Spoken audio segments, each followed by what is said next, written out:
Muito boa tarde a todos. É com o maior gosto que damos início a este novo ciclo do Dia C.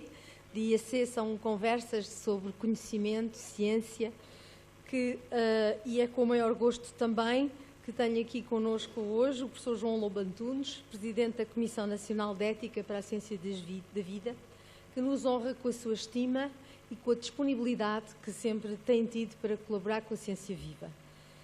Portanto, continuando este Dia C, que, como sabem, no ano passado consistiu num ciclo de conferências, este ano vai ser declinado como um ciclo de debates, porque quando o professor João Lobo Antunes nos veio com esta ideia era, de facto, irrecusável. Só para vos dizer que nós temos estado muito envolvidos nos debates sobre as inovações e os impactos societais da ciência e da tecnologia e da inovação e, portanto, um debate sobre ciência, sobre ética das ciências da vida não podia ser mais oportuno dado a quantidade de inovações e de alterações que estão a surgir debaixo dos nossos olhos todos os dias, com implicações éticas importantíssimas para todos nós. Queria agradecer a vossa presença, queria agradecer muito especialmente também às outras pessoas da Comissão Nacional de Ética para as Ciências da Vida aqui presentes, nomeadamente a professora Lucília Nunes. Queria também agradecer representantes da Ordem dos Biólogos, o Sr. Bastonário da Ordem dos Farmacêuticos, peço desculpa, estará a chegar também, e há aqui representantes de várias associações, nomeadamente a ILGA e a Associação de Fertilidade. Agradeço a todos a vossa presença e espero que isto seja um debate muito esclarecedor para todos e também que passemos assim mais uns momentos agradáveis. Para moderar este debate, convidámos a jornalista Ana Gershenfeld, do Público. Já agora deixem-me referir que estes debates do Dia C são organizados também com o apoio do Público, que é o nosso media partner e que transmite estes debates e tem vindo a acompanhar todas estas iniciativas. E a Ana Gershenfeld tem, como todos sabem, uma larga experiência de conseguir transmitir estas coisas complicadas para o público nas páginas do Jornal Público. Passo então ao professor João Lobo Antunes. Muito obrigado. Muito boa tarde, quase noite. Eu queria, em primeiro lugar, desejar-vos as boas-vindas e agradecer a vossa presença aqui. Quando nós tomámos posse como Conselho Nacional de Ética para as Ciências da Vida e que eu, enfim, fui eleito para Presidente, a filosofia que eu entendi desenvolver neste Conselho e para o qual tive o apoio de todos os membros do Conselho era que o Conselho tinha que se abrir para a sociedade. O Conselho não se podia limitar a emitir pareceres sobre temas, muitos deles muito delicados, que nos eram solicitados pelo Parlamento e por outras entidades, mas tínhamos que ir à procura de um outro público e chamar à discussão e ao debate de matérias tão candentes e tão inquietantes, porque eu sempre disse que a ética era a história das minhas inquietações e, portanto, era importante discutir estas coisas. Discutir com regra, com serenidade, e então eu pensei que o cenário ideal para isto seria exatamente aqui na Ciência Viva, com o qual tenho colaborado, enfim, ao longo dos anos, em several capacities, e sempre com o mesmo gosto. Eu falei com a amiga a doutora Rosalia Vargas, que não está cá hoje por razões, enfim, de força maior, realmente maior, de força maior que esta força que obrigava a estar aqui, pelo menos, e resolvemos com uma primeira matéria a discutir, que aliás é oportuno, porque está a decorrer, como sabem, audições no Parlamento em relação a projetos de lei sobre esta matéria, mas isso é independente, e vamos à procura de temas interessantes. O próximo será sobre o poder do cérebro e de que maneira vamos aumentar as nossas capacidades cognitivas e não só. É também um tema extremamente interessante do ponto de vista científico e não só. E, portanto, este é o primeiro. Nós estamos contentes porque temos a audiência que queremos. Muitas raparigas, muito mais que rapazes. Parece que isto é um problema que só vos diz respeito. Eu eu já agora queria-vos dizer que há outras maneiras de se reproduzir que não é propriamente medicamente assistida, que são certamente muito mais agradáveis e muito menos trabalhosas. Mas vamos falar nisto, que é uma técnica, que são técnicas cada vez mais desenvolvidas, que pretende responder a necessidades específicas.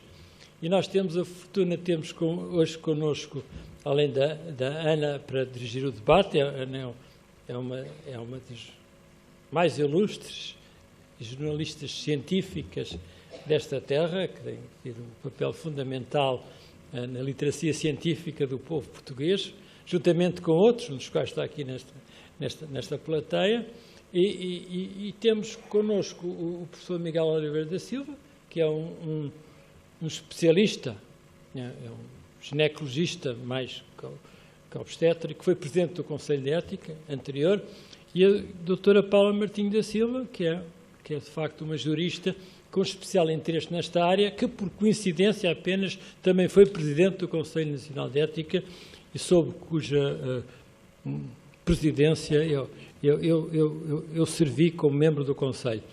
Curiosamente, quer o Conselho da doutora Paula, quer o Conselho do professor Miguel, elaboraram pareceres pertinentes e relevantes em relação a estas matérias. Portanto, mais uma vez, muito obrigado por terem vindo. Eu espero que isto seja apenas o primeiro dos encontros que vamos ter ao longo deste ano, sempre nas últimas quintas-feiras que faz do mês, que torna isto umas festas quase religiosas, mas já ficam a saber, e de facto espero que participem, espero que fiquem inquietos, espero que isto os faça refletir, porque é exatamente esta a ideia deste projeto da Ciência Viva. Muito obrigado.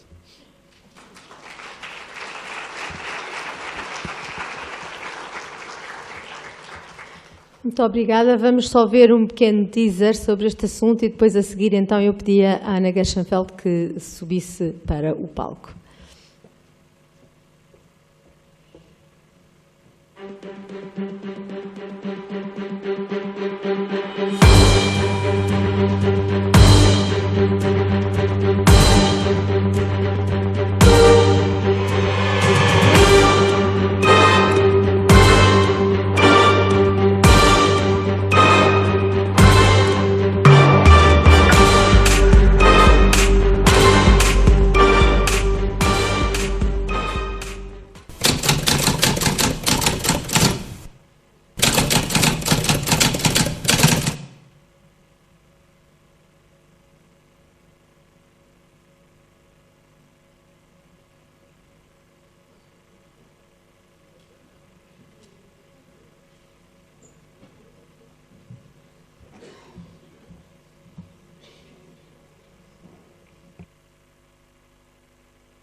Boa noite a todos, bem-vindos. Acho que os dois painelistas agora foram apresentados já pelo Dr. João Lobo Antunes. Acho que vamos fazer o seguinte: eu vou lançar agora uma pergunta geral, para a qual ambos vão poder responder, como bem entenderem, e depois vamos abrir rapidamente, portanto, o debate ao resto do público, sendo que se eu quiser, de tanto em tanto, botar uma coisinha para espicaçar também, me sentirei no direito de o fazer. Então, a minha questão é muito simples e muito aberta e simplesmente eu queria que explicassem, cada um, a vossa opinião, sobre quais são os grandes problemas éticos hoje da reprodução medicamente assistida. Quais? Depois de 40 anos passados, 40 anos envolvidos do primeiro bebê proveta, não é? Quais são hoje, atualmente, os grandes problemas éticos da RMA? Claro, sim. Já me tinha dito que eram 15 minutos, não nada mais.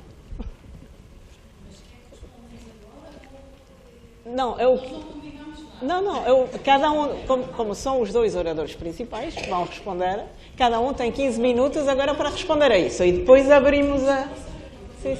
abrimos ao resto das pessoas. Como quiserem. Eu sou o primeiro orador.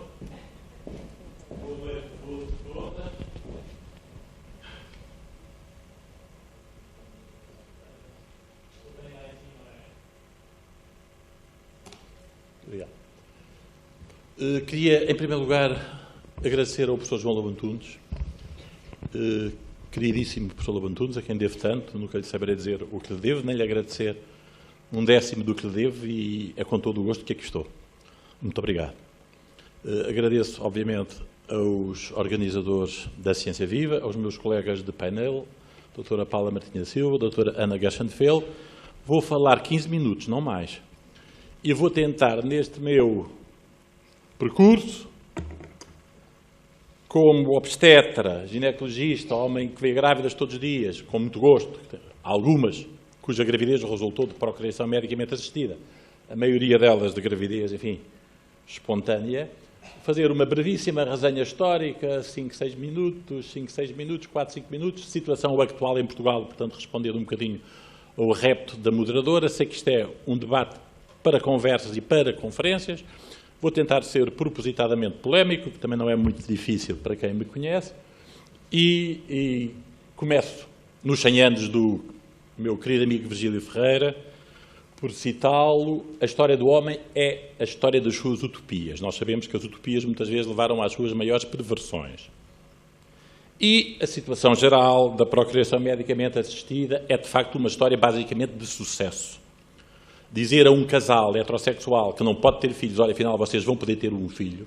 Dizer a uma mulher que não tem uma trompa, ou que não tem as duas trompas, mas que tem o ovário, afinal a senhora vai ter um filho do seu marido, no seu útero, e a criança vai ser saudável, com uma taxa de sucesso que oscila entre 35% a 40%, no melhor dos casos, e que, infelizmente, como vamos ver, nos 27 centros existentes em Portugal, não é divulgada ao público, lamentavelmente.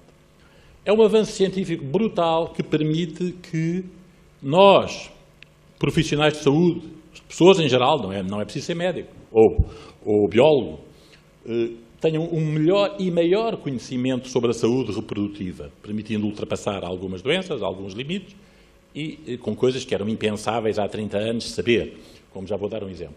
E no meio disto tudo, se nós situarmos que a procriação medicamente assistida começa na década de 70, com o primeiro bebé proveta em 78, há uma permanente controvérsia que vai continuar a existir e que não vai deixar de existir, porventura só se vai aumentar. Do ponto de vista antropológico, o que é uma família, que tipos de famílias existem, o que é ser pai, o que é ser mãe, o que é paternidade, o que é maternidade. Ética, com certeza, porque se há rupturas antropológicas tem que haver um crivo e uma crítica e uma exigência ética, e religiosa também, como vamos ver. Bom, este é um boneco clássico de um útero visto de frente, uma trompa, o ovário direito da mulher, que estamos a ver em posição anatómica, com uma fecundação que se dá no terço externo da trompa e uma implantação 7 dias depois, mas o que nós não sabíamos, portanto isto sabíamos há muito tempo, antes de haver a fertilização in vitro, o que não sabíamos, e que é um dos múltiplos dados em termos de saúde reprodutiva que a fecundação in vitro nos ensinou, é que 70% dos embriões humanos implantados no útero não vão dar gravidez evolutiva e sequer perceptível pela grávida ou pela mulher. Quer isto dizer que muitas mulheres estiveram grávidas e julgam que nunca estiveram. Quer isto dizer que, por exemplo, nós hoje sabemos, não sabíamos há 30 ou 40 anos, quando eu era estudante, que qualquer mulher que tenha estado grávida, mesmo que não saiba que o esteve, vai ter até ao último dia da sua vida em circulação DNA do respectivo embrião ou feto.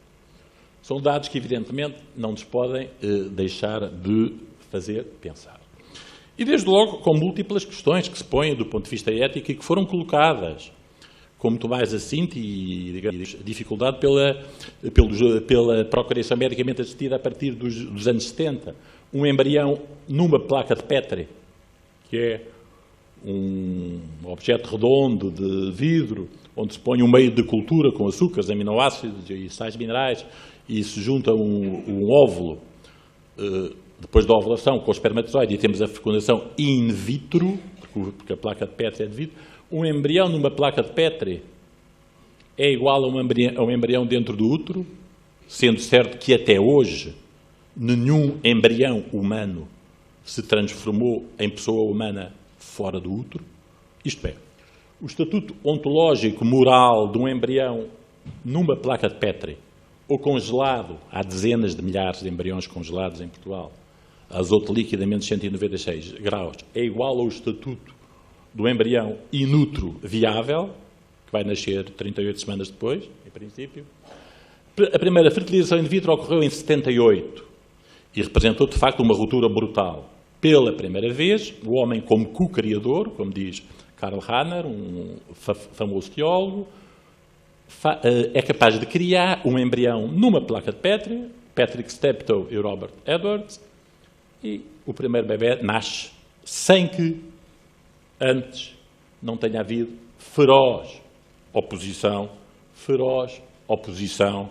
a esta inovação tecnológica. Nos anos 70, pessoas tão insuspeitas como James Watson, Prémio Nobel da Medicina pela descoberta da dupla hélice do ADN em 52, de Leon Kass, posteriormente presidente do Conselho de Bioética norte-americano, numa célebre reunião cá em Washington em 71, dizem coisas, portanto, 7 anos antes do primeiro bebê proveta, previam: vocês só podem continuar com o vosso trabalho, James Watson, no Prémio Nobel, vocês só podem continuar com o vosso trabalho se aceitarem a necessidade do infanticídio. Vai haver imensos erros. O que é que vocês vão fazer quando tiverem erros? E Leon Kass, aqui jovem, antes de ir a presidente do Conselho de Bioética americano, no tempo do presidente Bush Jr., vocês nunca vão ter a certeza se o bebê vai ou não nascer com ou sem defeitos. Bom, portanto, esta é uma história polémica, como todas as inovações tecnológicas são e continuarão a ser. O primeiro bebê proveta nasce em 78, dizia-se: bom, mas a criança nasceu, mas vai ter muitas doenças, a criança nunca se há de reproduzir. Aos 30 anos foi mãe. Em 2008, rigorosamente, aqui com Robert Edwards, que finalmente, tarde e a más horas, veio ter o Prémio Nobel da Medicina 3 anos antes de morrer, em 2010. Hoje, dizemos consensualmente e pacificamente, 5 milhões de seres humanos nasceram de procriação medicamente assistida, basicamente fertilização in vitro ou injeção citoplasmática de espermatozoide, representa 4 a 5% dos partos na Dinamarca, 1,9% dos partos em 2013 em Portugal, onde temos 23 centros de procriação medicamente assistida, 10 no Serviço Nacional de Saúde e 17 privados. E temos uma lei que faz 10 anos, em julho de 2006, digo bem, que é preciso avaliar, até porque já desde 2006 houve inovações tecnológicas que não eram previsíveis sequer em 2006. Talvez a mais importante do ponto de vista científico seja a vitrificação. A vitrificação significa uma tecnologia ultra rápida para congelar os ovocitos femininos que não existia em 2006. Nós sabemos que, por exemplo, o esperma se congela desde há 40 e descongela 40 anos, 30 anos, congela, descongela sem problema nenhum. Começou em medicina veterinária, depois veio para a medicina humana, mas o ovocito, que é apenas e só a maior célula, quando da ovulação, que tem 2 centímetros de diâmetro, portanto um citoplasma enorme, com muita água e eletrólitos, quando era congelado e descongelado pelo mecanismo clássico, não funcionava. E, portanto, a doação de ovocitos praticamente não existia. E passou a existir com esta técnica, que, enfim, se faz há 5, 6 anos, chamada vitrificação, que é uma congelação ultra rápida, que permite hoje coisas importantes. Por exemplo, uma jovem que tenha um quadro oncológico e vai ser submetida a quimioterapia, radioterapia e corre o risco de perder os seus ovocitos todos, ela tem toda a indicação para fazer a vitrificação e congelar os seus ovocitos saudáveis. Analogamente, há outras indicações que se põem do ponto de vista familiar ou profissional. Uma rapariga, nós sabemos que os ovocitos a partir dos 34, 5, 6, 7 anos vão perdendo a sua qualidade. Daí, por exemplo, o mongolismo, a trissomia 21, se associa justamente ao facto de haver mães com mais de 35, 40 anos por má qualidade em termos de divisão meiótica desses mesmos ovocitos e não só, e por outras patologias. Uma rapariga que tenha 35, 6, 7, 8 anos e que diga, eu quero ser mãe, mas ainda não encontrei o homem que hei de encontrar seguramente, de quem eu vou gostar e com quem quero ter um filho. Hoje em dia é perfeitamente legítimo, por razões meramente afetivas, familiares, ou do seu futuro familiar, digamos assim, que ela escolha congelar os seus ovocitos para usar 2, 3, 4, 5 anos, quando finalmente, ou por razões familiares, ou profissionais, ou pelas duas, encontrou o homem de quem gosta e que ama e com quem quer ter um filho. Evidentemente, tudo isto tem custos, porque esta técnica de vitrificação, hoje, é feita apenas e só em clínicas privadas, com milhares e milhares e milhares de euros. E o panorama, que é importante avaliarmos antes de vermos o que é que aí vem a seguir, eu sei que já falei 9 minutos, é que, em relação à lei atual, no Serviço Nacional de Saúde, nós vemos isto, sobre o qual é importante meditar e não esconder e não deitar para baixo do tapete. Listas de espera. No Hospital Santa Maria, 18 meses. E como há lista de espera, o que é que se faz? Enviam-se algumas pessoas em lista de espera para centros privados, pagos pelo Serviço Nacional de Saúde. É evidente que o médico não manda para ele próprio, mas manda para o colega e o colega manda para ele próprio. Isto é rotina. Queremos continuar a viver neste mundo? Há diferentes critérios de acesso às consultas de procriação medicamente assistida no Serviço Nacional de Saúde e nos privados. No Hospital do Estado, nenhuma mulher com mais de 40 anos é vista, é observada. Porque a probabilidade de engravidar, de facto, é difícil. Como disse, os ovocitos a partir dos 36, 7, 8 anos são maus e poucos, com poucos receptores hormonais, FSH, etc. E muitos de problemas na meiose. Mas no privado aceita-se tudo. Não porque os ovocitos passem a ser melhor por se transitar de um hospital público para um hospital privado, mas que, por isso, simplesmente, importam ovocitos de países de leste, de Espanha, etc. E, portanto, a mulher aceita ter uma gravidez, paga com ovocitos importados. Importação de gamas com doação anónima é um problema importante. Em Inglaterra acabou-se com isto, por se pensar, e bem, a meu ver, que as crianças oriundas de gâmetas, isto é, espermatozoide e óvulo doado, têm todo o direito em saber as suas origens biológicas. Não apenas a mulher em cujo útero tiveram, mas quem foi o homem que lhes deu o esperma ou a mulher que lhes deu o óvulo. E, portanto, isto é extremamente importante rever isto. Continuamos sem saber quais são as melhores consultas e piores de procriação medicamente assistida, o que é mau, o que não é ético, o que não é justo, na medida em que há consultas, por exemplo, não vou dizer quais, por exemplo, mas há consultas que durante 1 ano ou 1 ano e meio não conseguiram uma única gravidez evolutiva. E continuávamos a mandar os casais para lá sabendo que a mulher não ia engravidar. Isto aconteceu há 1 ano, 1 ano e meio também. Só há um banco de gametas no Serviço Nacional de Saúde, que é do Norte, e há milhares de embriões congelados que a gente não sabe muito bem o que é que lhes vai acontecer. Bom, deixemos a lei atual e falemos os últimos 3, 4 minutos sobre o futuro. Há novos factos, novas questões, eventualmente novas respostas, e devemos, obviamente, recusar as respostas pré-fabricadas que não podem prever novos factos e pensar e prestar contas de tudo isto. E então anuncia-se, é público, o acesso das mulheres solteiras às consultas de procriação medicamente assistida. Neste momento são só os casais, ou quem vive heterossexuais, ou quem vive em união de facto. Anuncia-se o acesso de homossexuais às consultas de procriação medicamente assistida e, obviamente, a gravidez de substituição, pelo menos nos casais homossexuais homens, porque se 2 mulheres homossexuais têm 2 úteros, precisam de esperma, mas têm 2 úteros, aproveitarão o melhor, se calhar. Os homens não têm útero nenhum, e como eu dizia até hoje, nenhum embrião se transformou em pessoa fora de um útero. Isto coloca questões importantíssimas do ponto de vista antropológico, filosófico, ético, religioso, porventura. E a discussão deve ser feita, nestes últimos 2 minutos, apenas chamar a atenção, que diferentes tipos de famílias devemos querer. Deve a lei pronunciar sobre isto? É cedo? Deve ou não haver um debate generalizado, público, de que isto é apenas um dos primeiros passos, kick-off?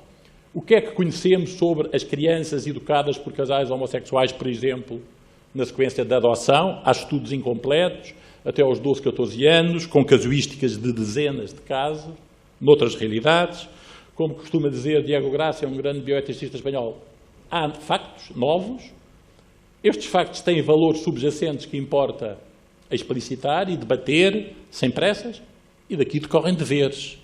E a ética não se debruça apenas sobre valores, debruça sobretudo sobre os deveres que decorrem dos novos factos e dos valores que é preciso explicitar. Posso seguir em frente. Anuncia-se a gravidez de substituição. Sim ou não? Uma coisa é uma gravidez de substituição para uma mulher que nasceu sem útero, chamado síndrome de Mayo-Rokitansky-Kusterhauser, ou que ficou sem útero, porque teve um cancro e teve que fazer uma esterectomia e ficou sem útero. Ou será a mesma coisa um casal homossexual, 2 homens, chegar a uma consulta e dizer: nós queremos alguém que nos ceda o útero para poder ter um filho com esperma nosso. Obviamente que está subjacente a tudo isto, estou a terminar, a questão do o que é ser mãe, do ponto de vista genético, é dar o óvulo. Do ponto de vista uterino, emprestar o útero. Amamentação e, sobretudo, social, familiarmente e legalmente. Qual é a diferença entre o embrião fora do útero e dentro do útero?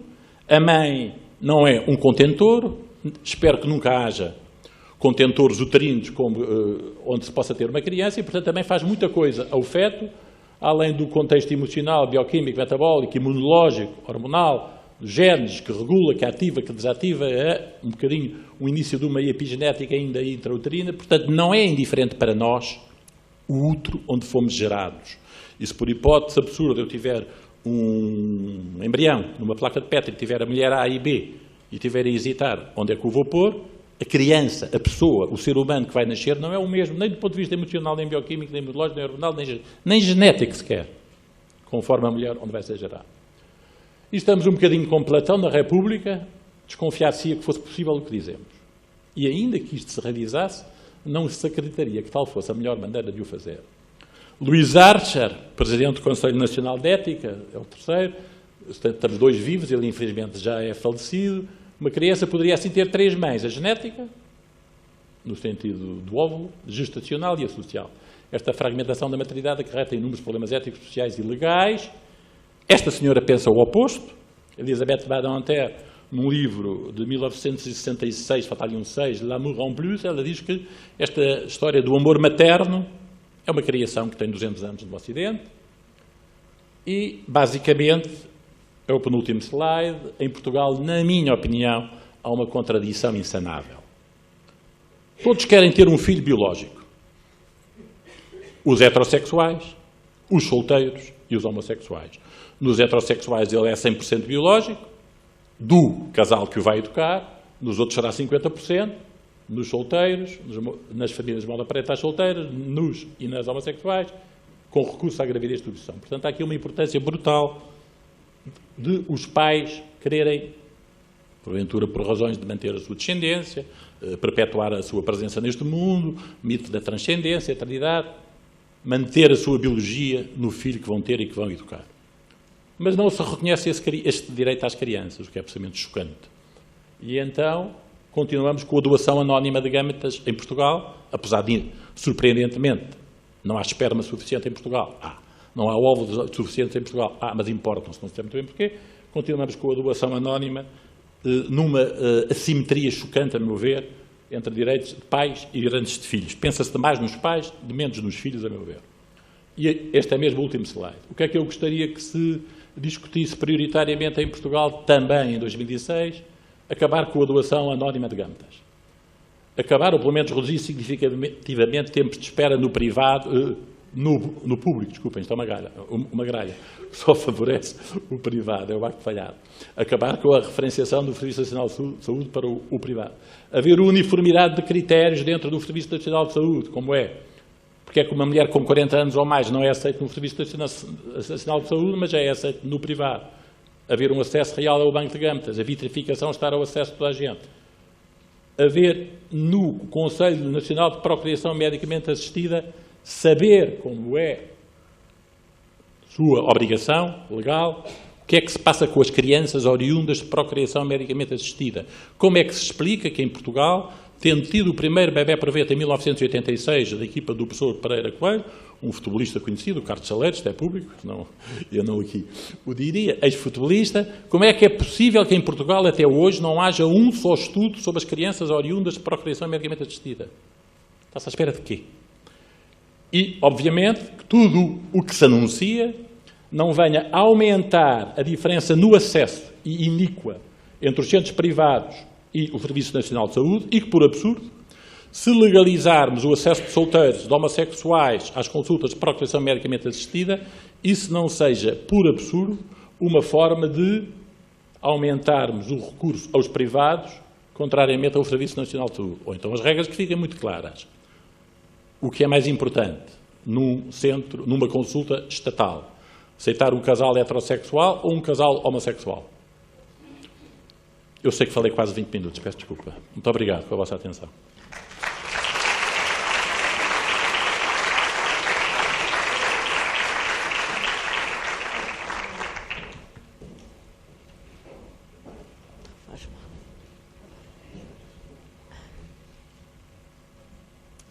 Muito boa tarde, boa noite a todos. Queria agradecer o convite e dirigir-me em particular ao professor João Lobo Antunes, porque nele, falando nele, falo em todas as pessoas que se interessam verdadeiramente por discutir as questões de bioética, para além de todas as outras questões de sociedade, e, de facto, é uma figura que não precisa de apresentações e que nós todos nos revemos na sua reflexão. Vão ouvir o mesmo, ou quase o mesmo, que disse o professor Miguel Oliveira da Silva, mas agora dito de outra maneira. Eu até tenho alguns slides que têm as mesmas fotografias do professor Miguel, e não foi nada combinado também, não falamos um com o outro. Isto significa que, quando eu digo que vão ouvir as mesmas coisas de outra maneira, significa que estou a falar de uma particularidade muito interessante da bioética. É que, de facto, ouviram um professor de medicina e de filosofia e agora vão ouvir uma jurista, uma advogada, e cada um de nós, na nossa perspectiva, temos visões diferentes de encarar o mesmo problema. E às vezes não temos soluções diferentes, nem preconizamos pontos de divergência. Refletimos muitas vezes de forma diferente e essa é que é a riqueza da bioética. Mais importante para mim é conseguirmos, com pessoas de diversas origens, diversas formas de pensar, conseguimos encontrar pontos de consenso relativamente às questões que são verdadeiramente importantes. E esta é uma das questões, começando a responder às perguntas da doutora Ana Gassenfeld, esta é uma das questões muito importantes e uma questão ética, de facto, que eu vejo na procriação medicamente assistida, a necessidade de construir consensos. Não consensos construídos de qualquer forma, prescindindo do essencial, mas trabalhando nesta discussão. E, de facto, esta é a segunda questão ética que eu gostava de responder à doutora Ana Gassenfeld. Todos temos um papel a desempenhar, a discussão destas questões em sociedade. E por isso é extremamente meritório, por um lado, da Ciência Viva ter organizado estas conferências e estar a organizar estas conferências e, por outro lado, o Conselho Nacional de Ética para as Ciências da Vida ter tomado a iniciativa de colaborar nesta discussão. Partilho inteiramente as palavras do professor João Lobo Antunes quando refere a necessidade imperiosa de discutir estes temas com todos. Porque, e agora, indo mais próximo, aproximando da procriação medicamente assistida, todos nós adoramos crianças. Todos nós sentimos a maior das emoções relativamente e a maior da compreensão relativamente às pessoas que, por qualquer razão, não podem ter filhos e desejariam ter. Mas é muito fácil abordar as questões no que era desejável todos nós sermos felizes, era desejável nós concretizarmos os nossos sonhos. Mas é preciso discutir um bocadinho mais. É preciso discutir as questões, conhecer as razões, as consequências e sermos coerentes com as nossas decisões. E a procriação medicamente assistida é precisamente um tema em que toca connosco, com todos nós. É uma questão de sociedade, tem a ver com os nossos valores, tem aquilo que nós queremos para o nosso futuro e, portanto, é esta a principal razão por que devemos discutir. Eu lembro, por exemplo, e recordo, por exemplo, o professor João Lamantuno já referiu isso, que no Conselho Nacional de Ética para as Ciências da Vida, que começou a funcionar desde 1991 e ainda não parou, em todos os mandatos, o parecer que foi comum a todos os mandatos, o tema de parecer comum a todos os mandatos, foi precisamente, exclusivamente, a procriação medicamente assistida. Foram elaborados pareceres, o que significa também que houve sempre muita discussão, e haverá muita discussão, e não se tratam de questões fechadas. Nenhuma das questões está resolvida. Mesmo com a legislação, elas continuam a ser discutidas e há essa necessidade de discutir.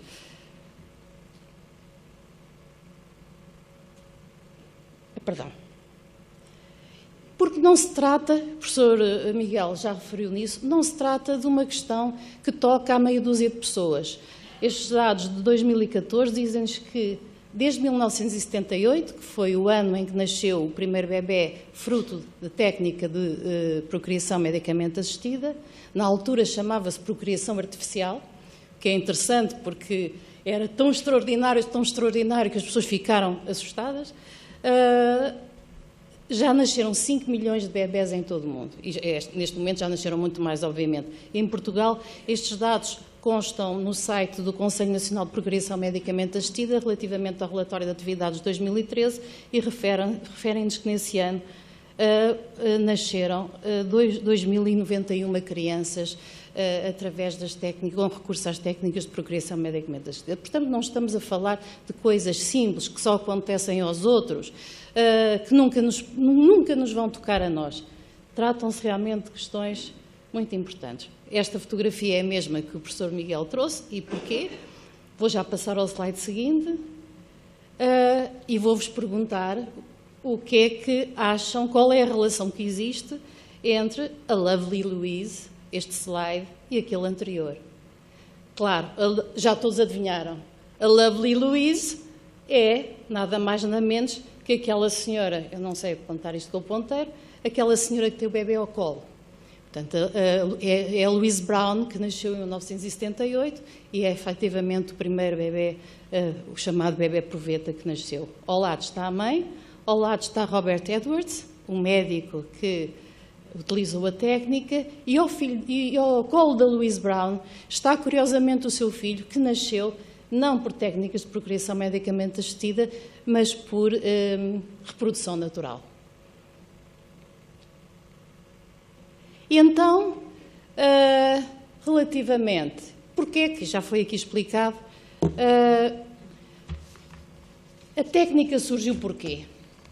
Porquê que surgiu a técnica? Surgiu porque, efetivamente, haviam pessoas, mulheres e homens também, que eram inférteis, que não podiam conceber naturalmente os filhos de forma de reprodução natural.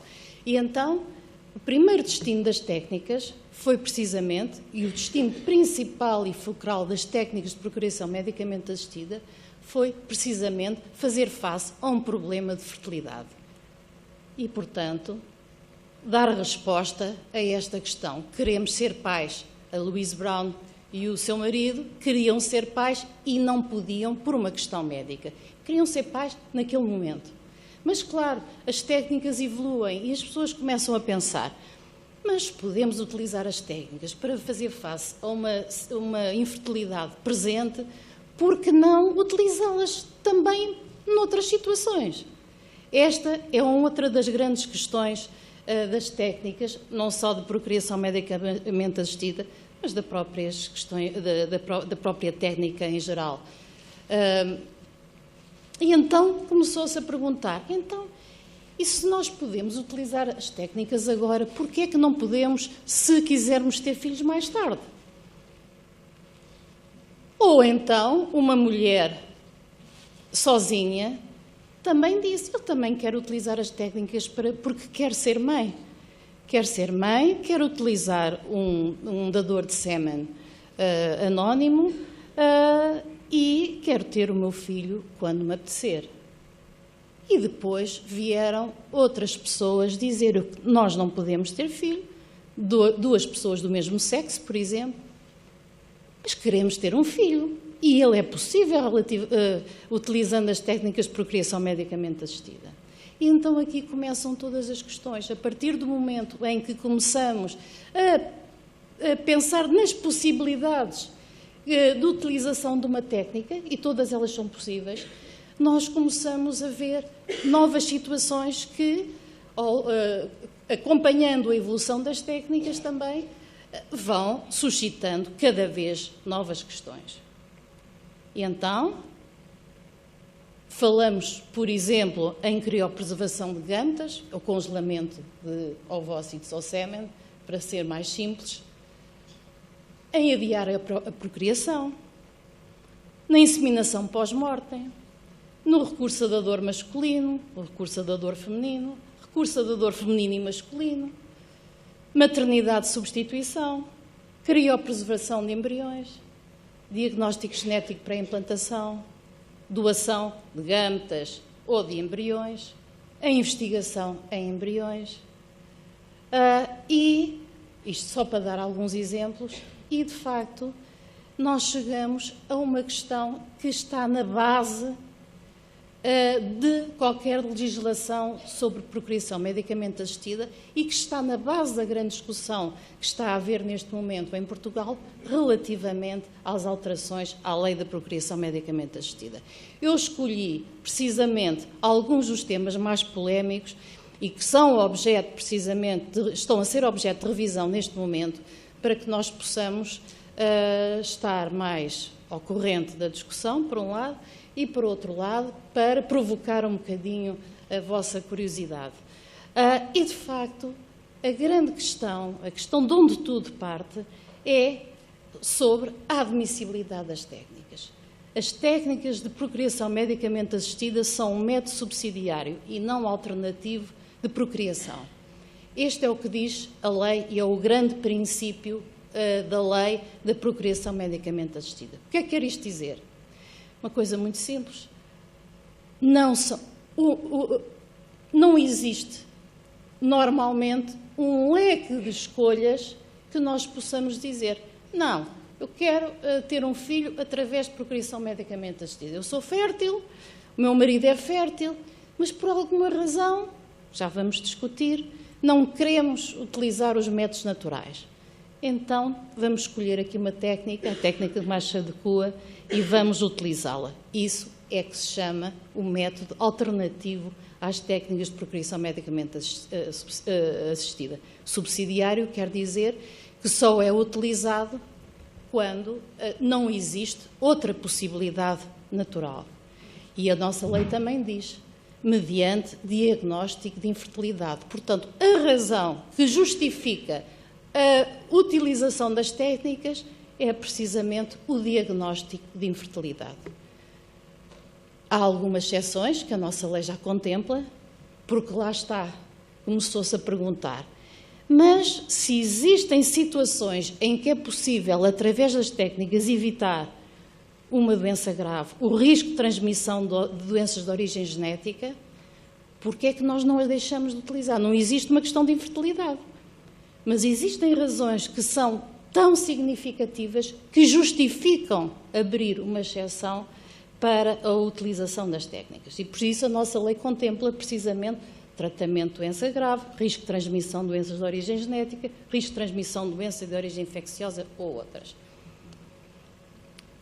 A questão que hoje está em discussão em Portugal, uma das questões relativamente à lei de reprodução medicamente assistida é precisamente alterar o subsidiário e colocar somente o alternativo ou então o complementar. Podíamos agora discutir o que é que o complementar significa, mas não significa provavelmente mais do que alternativo.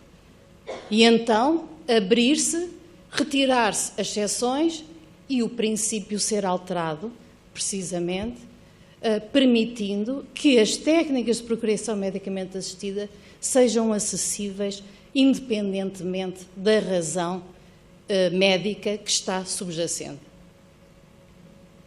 E depois, estes 3 temas que eu vou falar muito rapidamente e peço que me corte a palavra quando for caso disso. Congelação de ovócitos, maternidade substituição e anonimato da dor. Já foram aqui falados.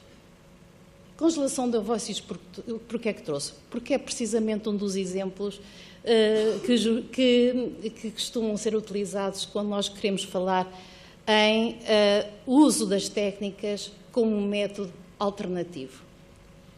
Um dos exemplos que todos já leram há muito pouco tempo é o caso da Facebook e da Apple, que oferecem às suas trabalhadoras, pelo menos foi assim noticiado, oferecem às suas trabalhadoras, incentivam as suas trabalhadoras a congelar os seus ovócitos para posteriormente serem inseminados. Ou seja, as mulheres na idade reprodutiva, que coincide também com a idade em que têm mais a apostar no seu posto de trabalho, e que atrasam cada vez mais a decisão de terem um filho, têm assim a possibilidade de congelar o ovócito e, mais tarde, quando já estiverem num posto e alcançado os seus objetivos, que hoje tanto se fala, então poderem ser mães.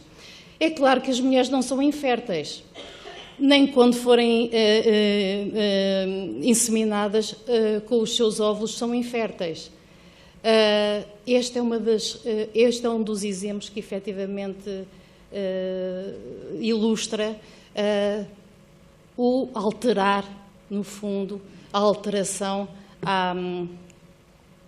ao objetivo principal da utilização das técnicas. E é muito curioso, porque, segundo li nos jornais, o Facebook não só oferecia, a Facebook e a Apple não só ofereciam e incentivavam as suas trabalhadoras a congelarem os seus óvulos, como também incentivavam a adoção e a maternidade de substituição. Curiosamente, nenhum deles implicava uma gravidez naquele momento. Depois, a maternidade de substituição.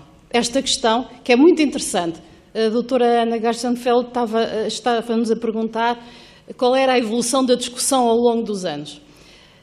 As primeiras discussões que houve em procriação medicamente assistida era precisamente a utilização de uma técnica, o professor Miguel já falou, uma técnica artificial. Depois foram as questões de paternidade, o que é paternidade, o que é maternidade. E a questão da maternidade de substituição, que na altura foi arrumada com uma enorme proibição. Praticamente todas as legislações proibiam o recurso às técnicas. Hoje em dia voltou novamente à discussão, o que não deixa de ser interessante. Eu trouxe 2 exemplos dos mundos que se podem dar. Claro que não são nenhum exemplos, eu quero deixar claro, não são nenhum exemplos relativamente que coincidam com aquele que o professor Miguel referiu relativamente às mulheres que não têm útero, entre outras razões médicas. Estes são outros casos que, permitindo a maternidade de substituição, podem efetivamente ser utilizados. Ou porque não se conseguiu ter filhos, ou porque se atrasou demasiado na gravidez, ou então, precisamente, um casal homossexual que recorreu a um ventre de aluguer. Eu sei que vamos discutir a maternidade de substituição, eu tenho muito gosto em discutir esta questão e, sobretudo, a possibilidade que pode ser dada e que está agora em discussão nos projetos de lei na Assembleia da República, que estão em discussão na Assembleia da República. Gostava muito que me fizessem perguntas sobre isso e debater esta questão e lanço-vos aqui o debate. Depois, a questão do anonimato da dor. Como o professor Miguel disse muito bem, esta questão é uma questão não resolvida. É uma questão não resolvida porquê? Porque, de facto, nós pugnamos tanto pelos interesses da criança, isto só para dar uma razão, pugnamos tanto pelos interesses da criança e a razão principal porque existe o princípio do anonimato do dador, é precisamente os interesses dos pais. Primeiro, porque se diz que os dadores, não sendo anónimos, já não escasseiam. O que não é verdade, já está provado nos países que têm outra visão, que não é assim. Por outro lado, o interesse dos pais em manter intacta e coesa a sua unidade familiar e a sua atmosfera familiar. É um pouco estas razões que são dadas para abraçar o princípio do anonimato do dador, esquecendo-se, porém, que os interesses da criança em conhecer as suas origens e a identidade pessoal da criança que nasceu através destas técnicas não está a ser preservada e não está a ser defendida, pelo menos na minha opinião. É curioso também verificar que nas legislações que existem têm vindo a mudar, precisamente, a alterar em prol o princípio do anonimato do dador em prol do não anonimato e do conhecimento do dador, tendo sempre em conta e sempre subjacente, este é um princípio também básico nesta questão, de que o facto de se conhecer a identidade do dador não significa de modo nenhum que a determinação da paternidade relativamente ao dador. E, portanto, nós, neste momento, em todo o mundo, e em particular em Portugal, porque estamos a discutir a legislação, temos duas hipóteses, digamos assim. Ou fechamos a porta e mantemos a legislação, é uma legislação moderna, no seu tempo, ou abrimos as portas e deixamos entrar a alternativa em vez da subsidiariedade e todas estas alterações que estão agora a ser discutidas. É uma questão de opção, é uma questão de discussão e de reflexão sobre aquilo que nós queremos e as consequências que vamos ter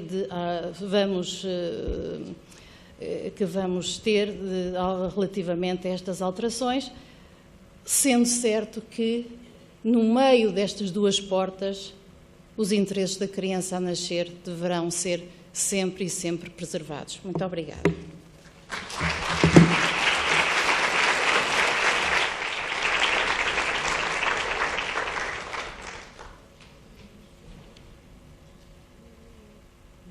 Eu gostava só de fazer aqui um inquérito, porque eu não tenho muita opinião. Quantas pessoas é que são a favor das barrigas de aluguer, de poder dar a possibilidade? Queria só perguntar ou quantas pessoas não sabem se são a favor ou contra, porque não discutiram muito as questões, por exemplo.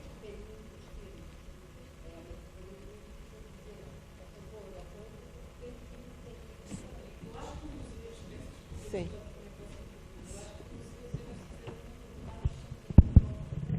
Mas é isso.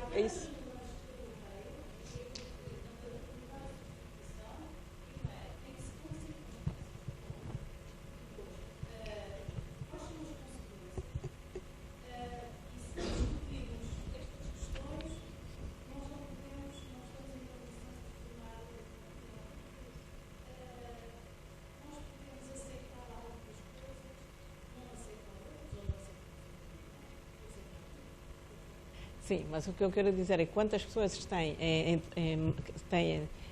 estão na posse, por exemplo, dos elementos que lhes permitiriam ter uma opinião, tomar uma decisão sobre o que elas pensam a propósito destas coisas.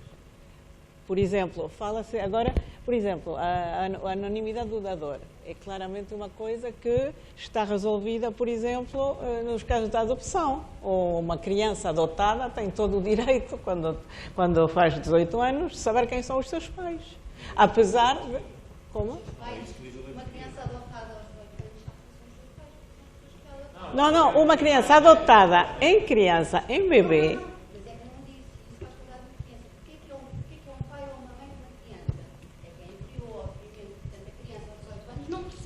quem são os seus pais? Os seus pais são as pessoas que a criaram e que a fizeram crescer. São quem a chama de mãe, quem a chama de pai, quem a cuidou. No entanto, a lei, e a lei mudou agora de 18 para 16 anos, uma criança adotada aos 2 anos, a idade que for, quando atinge uma certa idade, pode perguntar se os seus pais querem. Claro que os pais biológicos podem recusar, mas ela pode ir ao sítio, ao cartório, onde estão os dados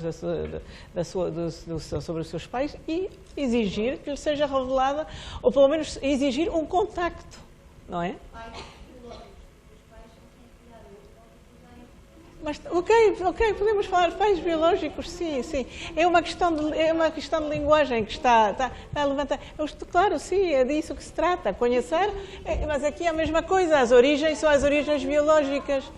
E aqui são as origens biológicas a mesma, não percebo. Sim. Não, mas então, diga. O senhor estava a dizer que a questão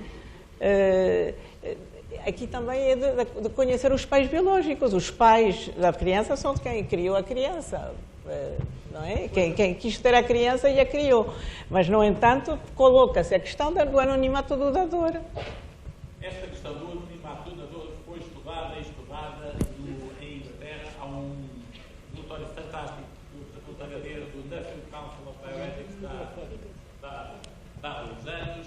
E os ingleses chegaram à conclusão de uma coisa muito simples, é que para muitos seres vivos que nasceram de doação de esperma e doação de ovocitos, querem conhecer as suas origens genéticas. Claro que não é o pai afetivo. O pai afetivo é quem educa, como diz muito bem, é quem educa, como é evidente, não é? Ficou quem se viveu durante 18 anos, esse está mais do que conhecido, esse é mãe. Mas a questão que se põe é se, além do pai afetivo, as crianças têm todo o direito a saber como foram geradas, mais tarde ou mais cedo vão descobrir, até por razões médicas às vezes, não é? Por exemplo, muito facilmente. Portanto, as crianças têm não só o direito a saber como foram geradas, neste caso por doação de esperma de ovos, como têm todo o direito a conhecer essa pessoa se o entenderem. A lei portuguesa não o permite hoje, a não ser em casos excepcionais, por razões genéticas, não é?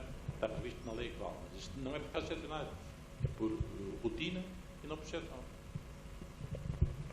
Ainda acrescentando, é que não se trata só, no anonimato do dador, de conhecer a origem genética.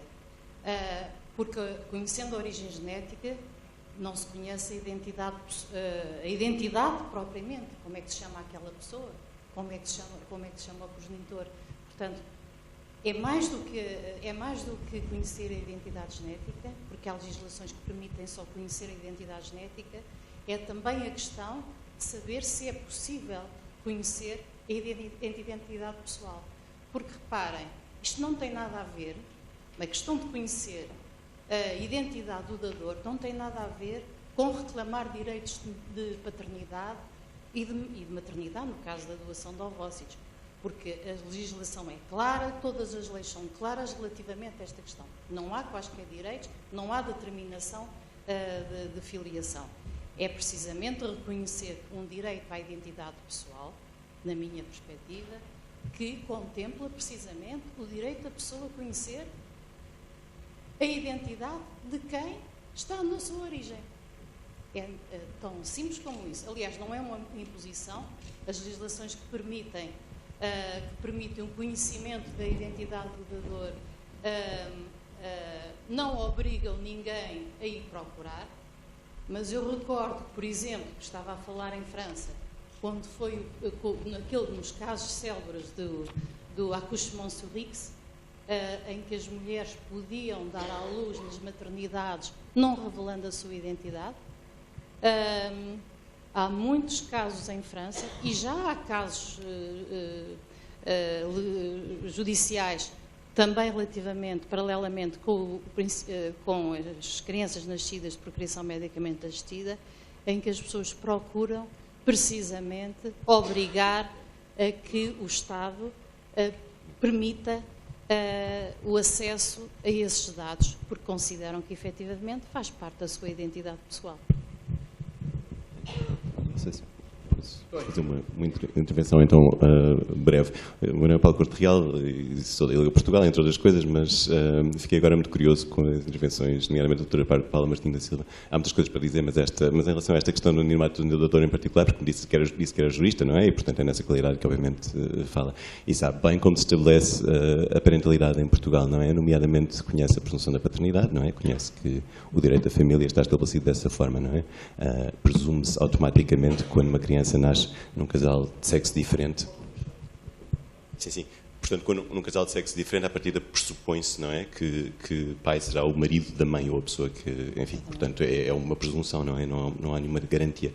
Eu gostava de perguntar à doutora Paula Martins da Silva se, enfim, em consonância com essa sua preocupação, recomenda testes de ADN obrigatórios para todas as crianças, dado que, pelos vistos, nenhum de nós terá exatamente essa garantia em relação aos nossos pais homens. Pronto, só uma pequena provocação na linha dessa preocupação com a origem genética, portanto, o que, enfim, é aquilo que nós vemos nas telenovelas em geral, não é? Se calhar devia ser obrigatório. Não sei se o Conselho Nacional da Equidade Ciências da Vida tem essa preocupação ou essa recomendação. Mas a preocupação com a garantia é sua, não é minha. Eu tenho a presunção, eu aceito a presunção, obviamente que o marido daquela que dá à luz, estamos a falar só na constância do matrimónio, pronto, foi o caso que referiu, é o pai da criança, porque mãe é aquela que dá à luz, pronto, é o princípio que está, como bem disse, assente, que agora já não está tão assente, mas é o princípio. E, portanto, quando há dúvidas, há o Instituto da impugnação da paternidade, da averiguação da paternidade. Quando não existe dúvidas, é obrigatório. Mas porquê? Não estamos a ouvir, não se consegue ouvir. Que era muito importante conhecer a identidade genética, Sim. não é? Portanto, a maior parte das pessoas não conhece, ou pelo menos não tem nenhum tipo de garantia dessa identidade, e, no entanto, vive muito bem. E gosta muito das suas famílias e não precisa de ir à procura e de garantir e fazer testes em laboratório, não é? Portanto, felizmente, percebemos a importância da parentalidade enquanto filhas e filhos também. E, portanto, não vamos, obviamente, sujeitar os nossos pais a esse tipo de questão. Mas isso só existe quando existem dúvidas. Voltando à questão antropológica sobre o que é que significa também família, isso significa que nós sabemos o que é que significa parentalidade. E sabemos que significa o que ser mãe ou ser pai não significa precisamente a origem biológica, de resto está bem estabelecido também na adoção. Portanto, nós temos, felizmente, na nossa legislação, estabelecido uma visão abrangente daquilo que significa a parentalidade e, como tal, essa questão, enfim, será uma questão que está, no fundo, a dar uma primazia a um biologismo que não faz parte, neste momento, já precisamente das evoluções que ele registrou e que incluem quer a adoção e quer a figura da adoção, quer a possibilidade de acesso à procriação medicamente assistida, precisamente estabelecendo, e bem, que dador não é pai, ou seja, que basicamente o espermatozoide, um espermatozoide não faz naturalmente, não é responsável por parentalidade nenhuma, não é? Portanto, isso foi uma evolução importante, não é? E, portanto, o que está em causa, na realidade, não é tanto a identidade genética, não é? Estava a falar de identidade da pessoa, não é? A identidade da pessoa pressupõe, então, que é fundamental haver uma ligação entre as duas coisas e que seja necessário para todas as pessoas terem acesso a essa garantia sobre essa ligação, e isso não acontece. As pessoas, em geral, não têm essa noção. Não têm essa noção, nem precisam de ter, e vivem muito bem como vivem. Portanto, a lei, aliás, estabelece-o, não é? Estabelece-o dessa forma, não fazendo nenhuma obrigatoriedade. Posso entrar na discussão, deixe-me só dizer uma coisa. A relação familiar é uma relação dinâmica, entre pais e filhos e pais. E uma coisa é uma família, e eu aceito todos os tipos de família, que isso fique claro. Uma coisa é uma família em que um dos pais, ou os dois, sabem à partida que a criança existente não foi gerada com o esperma de um ou com o óvulo dos dois, ou nos dois casos, e sentem necessidade de comunicar isso ao filho. Portanto, o filho sabe pelos pais afetivos e sociais com quem vive há 11, 12, 13, 14, 15, 16, 17 anos, que ele não foi gerado pelo esperma do pai, nem pelo óvulo, ou pelo óvulo da mãe. Portanto, isto cria uma dinâmica e um desenvolvimento psicológico, acho eu, completamente diferente. E é essa criança que é leal e honestamente informada pelo pai afetivo e pela mãe afetiva, que é o verdadeiro pai e a verdadeira mãe, que não foi gerado pelo esperma, nem pelo óvulo, ou por nenhum dos dois, é essa criança que perguntará, se quiser, e por isso a lei mudou em Inglaterra. Então quem me deu o esperma? Então quem me deu o óvulo? Como se a gravidez de substituição, eu não digo barrigas de aluguer, porque não me passa pela cabeça que haja barrigas de aluguer em Portugal, e nem é maternidade de substituição, porque para mim ser mãe não é emprestar um útero de 38 semanas, é gravidez de substituição. A mulher está grávida, mas para emprestar o útero não é mãe. Ok. É uma gravidez de substituição. Nem a gravidez de substituição, quando a criança souber que foi gerada no útero de outra mulher com a qual não é educada, é natural que a criança diga, mas então quem foi a mulher em cujo útero eu tive 38 semanas? Gostava de a conhecer, porque como eu tentei explicar, estar grávido, ter uma criança no útero, não é a mesma coisa que pôr uma garrafa de leite no frigorífico e ir lá buscá-la 38 semanas depois. Percebe? Pronto. Portanto, essa grávida deu muito ao filho. E muito do que eu sou, devo ao facto, não tive 38, tive 36 semanas no útero da minha mãe. Pronto. E se eu tivesse estado 36 semanas no útero de outra mulher, eu era uma pessoa completamente diferente. Em tudo. Em tudo. Percebe? Temos mais perguntas aqui em cima? Mas precisa do microfone.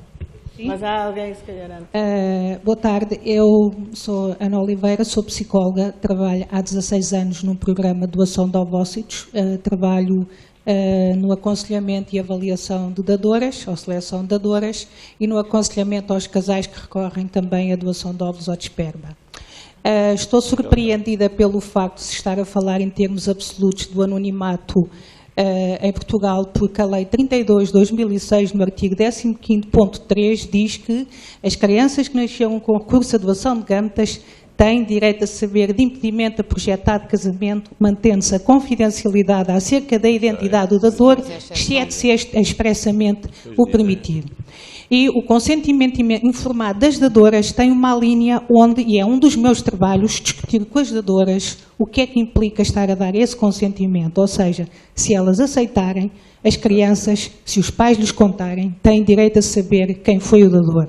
E neste momento, a lei saiu em 2006, os consentimentos inicialmente não tinham essa linha, têm há cerca de 4 anos, 5 anos, e portanto, neste momento, nós temos que registar as clínicas públicas e privadas, e o Banco de Gametas tem que registar na base de dados do Conselho Nacional de Procriação Medicamente Assistida se o dador autorizou não a que seja divulgada a sua identidade. Portanto, se isso está a ser levado a sério, nós, da nossa parte, é registado na base de dados se o dador autorizou ou não, portanto, será possível saber neste momento quantos dadores autorizaram a que seja divulgada a sua identidade. Eu, na minha prática clínica, na entrevista, direi que em 10, 7 dadoras mostram a intenção de autorizar a que seja divulgada a sua identidade. É um dos estudos que eu vou fazer agora, é pegar nos consentimentos e ver quais é que efetivamente autorizaram. Portanto, não podemos falar em termos absolutos, na minha perspectiva, porque trabalho no dia-a-dia com as dadoras, que as crianças não têm o direito de saber. E estou de acordo com a doutora Paula Martins da Silva, continuaríamos a ter dadores caso se quebrasse o anonimato do dador. O que está em causa é uma assimetria de direitos das crianças que nascem de doação de óvulos ou quem nasce de doação de esperma, sendo que se recorre a muitos dadores de esperma de estrangeiros. E sim, as crianças dependem de se os pais podem ou não contar, e noto uma maior intenção dos pais contarem ou não, mas nem sequer sabem nada sobre o dador, se autorizou ou não, e aí sim há uma assimetria de direitos.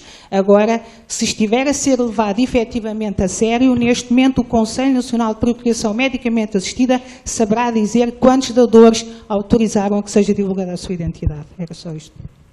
Espera, deixa-me só dizer uma coisa. Doutora, muito obrigado pela sua informação, deixa-me só dizer uma coisa. E tem noção importa ovócitos do estrangeiro e que, nesse caso, como é que se pode cobrar o anonimato? Nos casos, nós só trabalhamos com dadoras de cá de Portugal, recorremos à doação de esperma de estrangeiro, e o que está previsto na base de dados, portanto, é quando é um dador de cá de Portugal, é registado o nome e cartão de cidadão. Quando é um dador estrangeiro, é com um código. De facto, a lei, e é uma das questões que eu também discuto com os casais, é que a lei, no ponto 3, 4, não tem aplicação nos casos em que se recorram a dador estrangeiro. Portanto, há uma assimetria. Neste momento, a lei já carecia, na minha opinião, de algumas alterações, porque há uma assimetria de direitos dos casais. No fundo, o que se introduz é um código. Logo, o ponto 3 e 4 não tem aplicação quando se recorre a um dador anónimo. O dador ou dador. Eu só trabalho com dadoras de cá, não recorro. E essa maioria dos ovócitos do 4 são nacionais ou estrangeiros? São nacionais. Na sua clínica, a pergunta em Portugal. Eu não sei o que é que as outras... Mas o Conselho saberá, porque o Conselho, como é obrigatório registrar essa informação... Pois, mas isso já não tem a ver comigo, não é? Sim, já agora eu queria dizer o seguinte também, é que isto ser dador ou não, e, portanto, não tem a ver com questões financeiras, tem a ver com questões, essencialmente, de valores, e continuo a dizer assim, nós não temos os dadores que necessitamos para o país.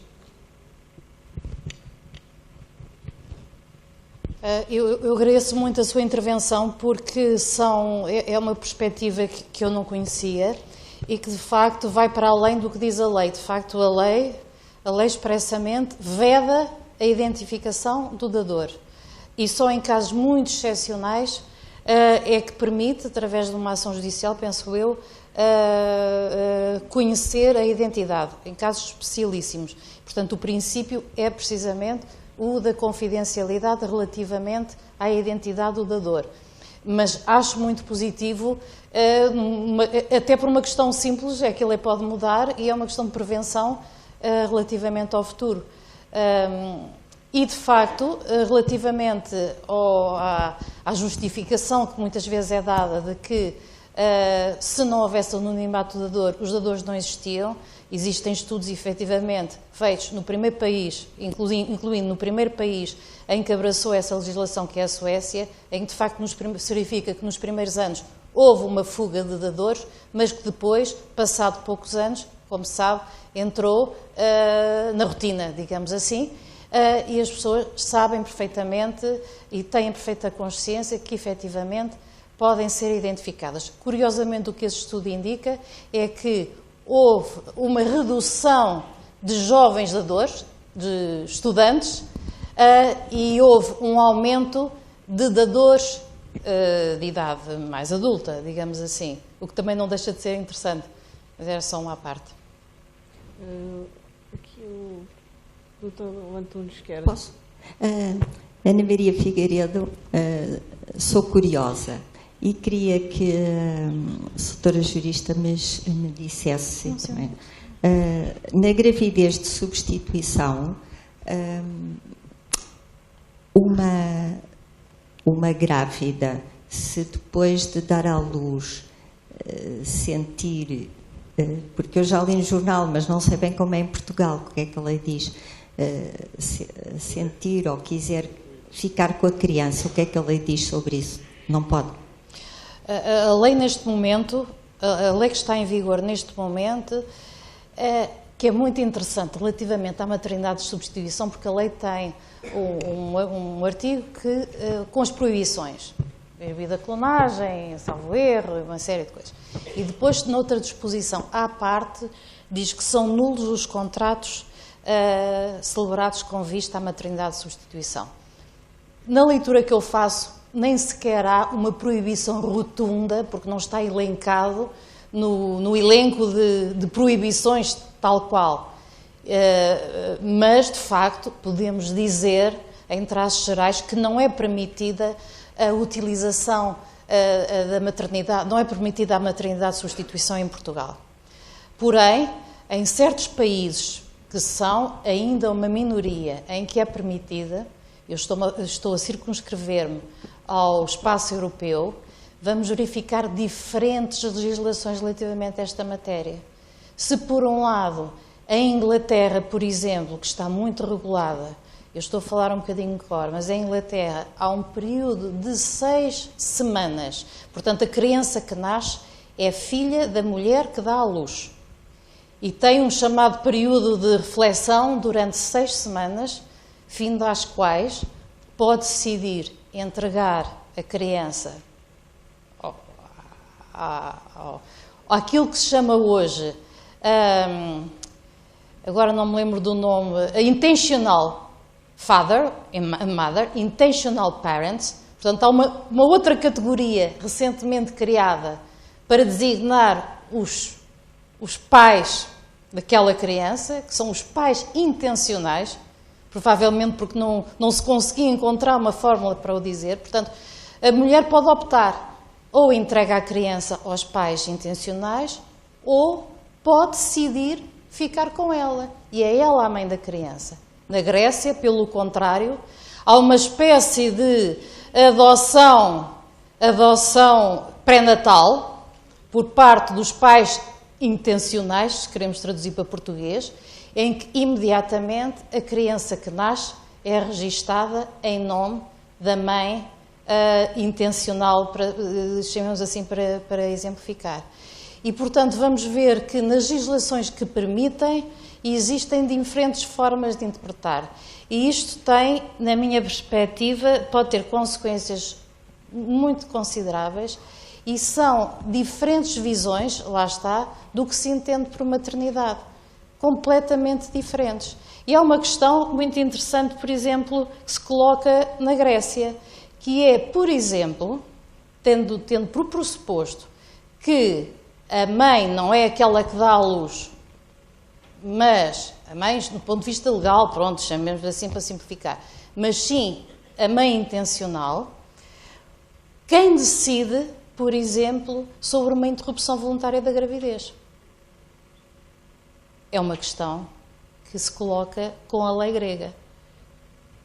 E, portanto, há diversas respostas. Há uma maioria de legislações que proíbem, há algumas que permitem, mas o panorama é muito diversificado. Só disse, mas confuso, eu diria mesmo. Sim, confuso, com certeza. Deixe-me só acrescentar. Há um parecer de há 2 anos e meio, 3 anos, do anterior Conselho Nacional de Ética para as Ciências da Vida, em que, por uma maioria tangencial e favorável, um parecer muito polémico, se votou favoravelmente à maternidade de substituição, com 13 cláusulas que eu sugiro que leia, uma das quais responde à sua pergunta. Sim, a mãe biológica tem o direito a decidir se dá a criança, imediatamente depois do parto, não fala nas tais 6 semanas de período de reflexão, o casal que a vai educar, e com o qual fez um contrato que expressa isso mesmo. E tem o direito a decidir se vai amamentar ou não, o que é evidentemente um vínculo emocional que pode vir a complicar as coisas, porque não é boa medicina recomendar à mãe biológica para não amamentar. Todas devem amamentar, não é? Eu só queria chamar a atenção que este problema não se reduz à simples legislação para contemplar um direito a ter uma criança. Isto é muito mais complexo, porque efetivamente a lei portuguesa quase que equipara a maternidade de substituição à doação gratuita, por exemplo, de sangue. Nós temos que admitir quem são as eventuais gestantes de substituição, que laços, já que elas não receberão qualquer retribuição, que laços é que têm com o casal interessado. Nós temos que admitir que a maior probabilidade é que são laços afetivos, ou porque são amigos próximos, ou que são familiares, e portanto, esses laços de intimidade emocionais não se vão dissipar, isto não vai ser igual aos outros. Esta criança, que é a minha sobrinha, esteve no meu útero durante 9 meses, e eu sou responsável em parte.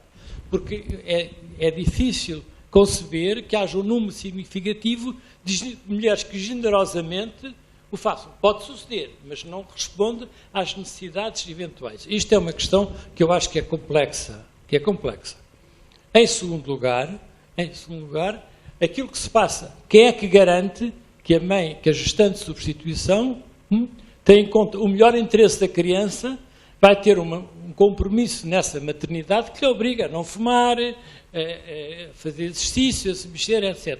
Qual é o género de compromisso e como é que isso fica firmado?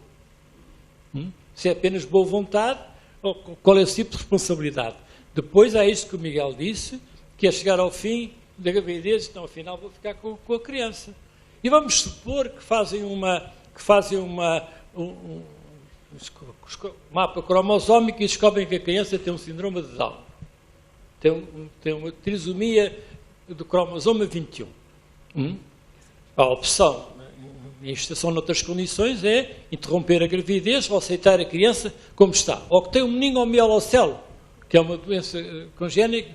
Quem toma a decisão vai-se consultar os pais que vão receber a criança e dizer assim, olha, esta criança está assim, vocês querem-na, aceitam-na, Agora suponham que a pessoa que é gestante de substituição não aceita, por princípio, a interrupção voluntária da gravidez. Quer levá-la até ao fim. Quem a toma esta criança, se é rejeitada ou não é rejeitada.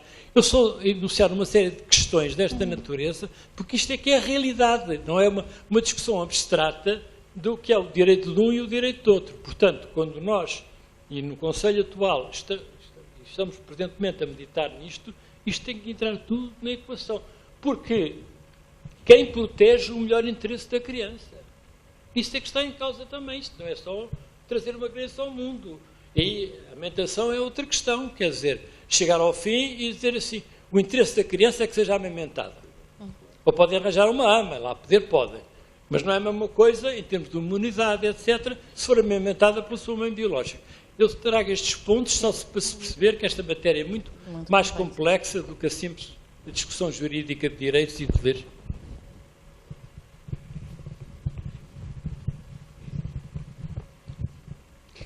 Boa noite. Eu vou só, se não se importam, puxar o assunto um bocadinho atrás. Houve aqui várias questões que passaram. Sou uma das pessoas também, como o Paulo, da direção da ILGA Portugal. Nós temos aqui vários, porque esta questão, de facto, diz-nos respeito. Eu, além de mulher e da direção da ILGA Portugal, sou lésbica e sou também mãe. E algumas das coisas que se disseram aqui, alguns dos pressupostos, se calhar vale a pena falarmos um bocadinho mais sobre algumas destas questões. E desde logo exatamente sobre o que é ser mãe e o que é ser pai. Não é? Há evidentemente uma dimensão genética, eu diria que há se calhar também uma dimensão biológica, separada da genética, e há principalmente uma dimensão social e emocional, e é um bocadinho na sequência da pequena discussão com que iniciamos este debate, aquilo que faz de facto a parentalidade. É o dia-a-dia, são os afetos, etc. É por isso, e por sabermos isso, que achamos e que sabemos que a nossa posição é muito, muito clara. Qualquer técnica, qualquer avanço da ciência tem que estar disponível, que esteja disponível, tem que estar, deve estar, pode estar para todas as pessoas. Qualquer fuga deste patamar da igualdade leva-nos a uma hierarquia de famílias que não pode acontecer. E não pode acontecer porquê? Porque, ao contrário do que aqui foi dito, nós sabemos, e a ciência também sabe, que o que faz uma verdadeira família e aquilo que faz com que as crianças sejam criadas e que venham a ser adultos responsáveis e pessoas crescidas e bons cidadãos e cidadãs como se espera, não é o formato da família, mas aquilo que é a constituição da família no sentido daquilo que são os laços e a maneira como as pessoas se relacionam dentro da família. Ou seja, o que faz uma família de uma criança não é o facto de ter um pai, uma mãe, dois pais, duas mães, mas sim a maneira como os adultos e ela própria se relacionam. E isto é um dado particularmente consensual na academia. Tanto assim é que as ordens profissionais que têm acesso a todos os estudos que são feitos a nível mundial não têm qualquer tipo de hesitação em endossar a parentalidade das pessoas LGBT. Mais do que isso, é uma realidade e o que acontece é que, pura e simplesmente, já existe e vai dentro de muito pouco tempo, aliás, como se sabe, voltar à Assembleia da República e, portanto, vai estar previsto, de facto, na lei as famílias que têm dois pais ou duas mães do mesmo sexo, mas já existia, de facto, mesmo antes de estar previsto na lei. Portanto, as famílias existem e o que acontece quando temos uma legislação, nomeadamente PMA restritiva como esta, que não permite que qualquer mulher ou casal de mulheres que queira possa aceder às técnicas que estão disponíveis para outras, o que acontece é o que é de esperar. As pessoas contornam, não podem fazê-lo em Portugal, vão à Espanha, onde desde 1988, eu repito, 1988, qualquer mulher que queira pode aceder às técnicas que estão disponíveis, como é evidente. Só um pequeno complemento, só porque a doutora Paula Martins de Silva fez uma evolução, não é? Começou por falar o que havia inicialmente e depois dos acrescentos, não é? Do que era preciso pensar. Não estou a perceber. O que era preciso pensar a seguir, não é? Porque estas técnicas podem servir para este fim, depois há outros fins. Pois, só para reforçar esta ideia de que, a partir do momento em que uma técnica existe, ela deve ser avaliada, e isso é que nos parece, enfim, nomeadamente respeitar a não-discriminação, deve ser avaliada em função de todas as pessoas que podem dela usufruir, não é? E isso significa a inseminação artificial, que é uma técnica particularmente simples, não é? E uma técnica, aliás, das mais simples das que estão neste momento previstas em Portugal. É uma técnica que está neste momento vedada e em que o Estado pune, inclusivamente, o acesso a esta mesma técnica para mulheres solteiras ou para casais de mulheres. Do ponto de vista ético, utilizar um progresso científico exclusivamente para um determinado fim e estabelecer assim uma hierarquia entre pessoas e entre os fins dessas pessoas é que nos parece particularmente problemático. E deveria surgir com uma preocupação evidente, não surgiu nas exposições, mas deveria ter surgido, porque não há uma questão ética em relação à parentalidade existida por casais do mesmo sexo. Ela não existe. Aqueles estudos que o professor Miguel Oliveira Silva cita são 2 estudos de centenas e centenas. Os estudos são longitudinais, são transversais, são nas várias áreas do saber, são na psicologia, são na pediatria, são na medicina, são da medicina familiar, são do serviço social. E, portanto, os consensos a estes níveis todos estão estabelecidos há mais de uma década.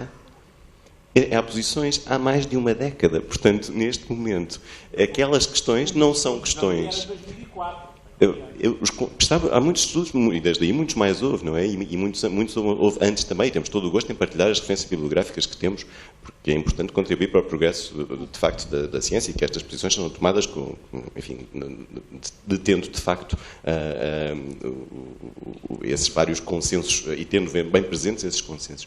Mas a questão passa por isto, passa por perceber que a verdadeira questão ética é esta: como é que se permitiu, no fundo, que uma lei viesse dizer que determinadas mulheres não tinham acesso a uma técnica que elas sabem que existe, que lhes permite concretizar um desejo de parentalidade.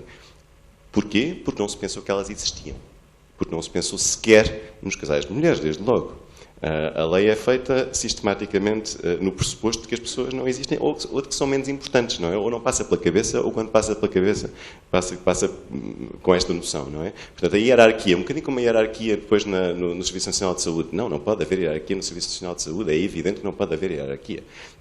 As pessoas são pessoas e, portanto, são pessoas independentemente da sua orientação sexual. E tal como não há hierarquia nos casamentos, também não pode haver hierarquias aos mais diversos níveis, não é? Portanto, essa lógica de hierarquia é que tem que acabar. E esse é um problema ético. É um problema ético que está na lei há 10 anos. E, portanto, há 10 anos que esse problema ético está por resolver, quando, mais uma vez, em Espanha a questão está há décadas definida. Doutor Corte, não sei se quer primeiro responder. Doutor Corte Real, eu tenho imenso gosto em estar aqui a discutir consigo, podíamos discutir eternamente, porque partimos de pressupostos diferentes. O seu pressuposto é que todas as pessoas têm de aceitar que se existe uma técnica, independentemente, eu estou a falar até em sentido geral, independentemente de ser técnicas de procriação medicamente assistida ou qualquer outra técnica, um medicamento, qualquer coisa, deve servir para toda a gente que queira utilizá-la. É o seu pressuposto. Existe a técnica, tem de ser acessível a todos. Mas tem de admitir que existem outros pontos de partida. Este ponto de partida de que, efetivamente, existe uma técnica, mas só deve ser utilizada em determinadas circunstâncias. E o pensamento do legislador, em todo o mundo, o ponto de partida foi que as técnicas existem para fazer face a uma situação de infertilidade e esse é o destino primordial.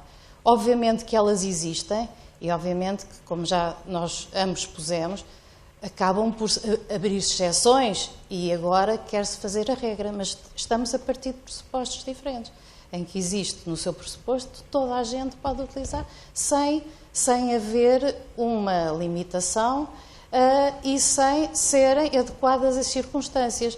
Porque eu recordo, por exemplo, relativamente à maternidade de substituição, como o professor João Labantunes falou, tenho que calar, Quase aqui uma intervenção ainda e temos pronto, peço desculpa. Eu agradecia só uma coisa, peço desculpa, isto não é uma intervenção, é só um bocadinho um ponto de ordem.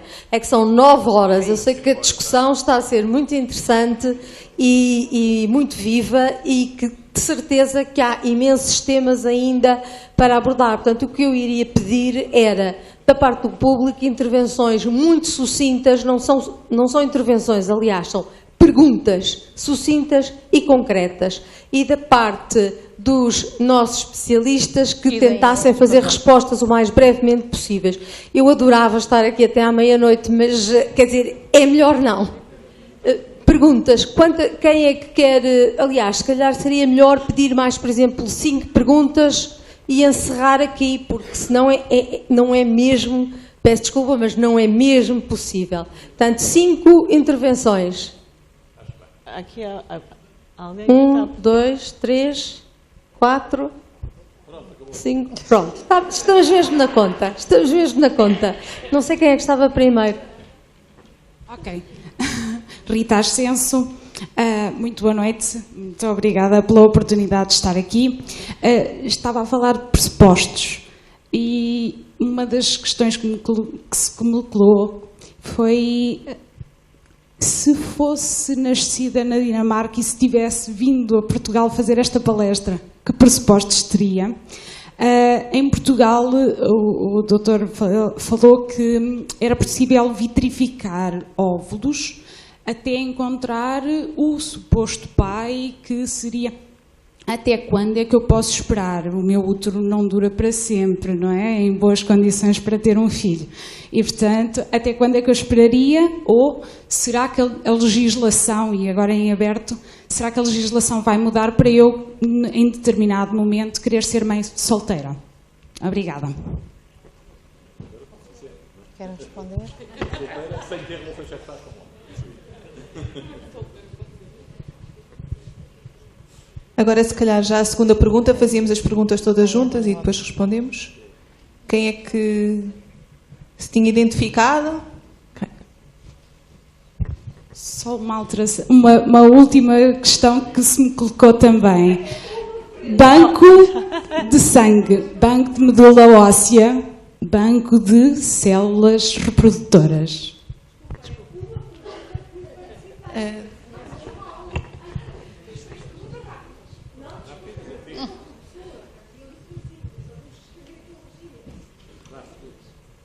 O meu nome é Nuno Manso, sou estudante de Medicina e a minha pergunta é a seguinte.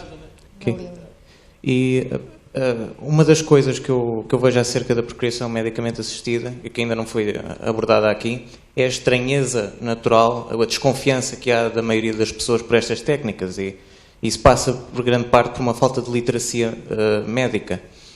E a minha pergunta é, qual é que é a melhor forma de abordar isso com o público e qual é que é a melhor forma de divulgar e de explicar às pessoas que, pronto, não têm uma educação tão adequada, ao ponto de perceberem como é que isto funciona e quais é que são as implicações em como as pessoas que nascem a partir destas técnicas são pessoas normais e as pessoas que abordam e precisam destas técnicas também são pessoas saudáveis.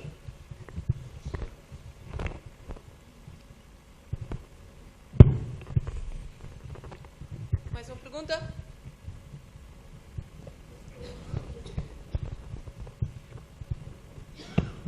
Sim, boa noite. O meu nome é Paula Garrido e recuando um bocadinho a intervenção do seu professor, deixou uma pergunta no ar quanto aos embriões criopreservados. Têm os mesmos direitos num ambiente extrauterino que teriam num ambiente intrauterino? No fundo, é o que fazemos com os embriões criopreservados. Muito obrigada.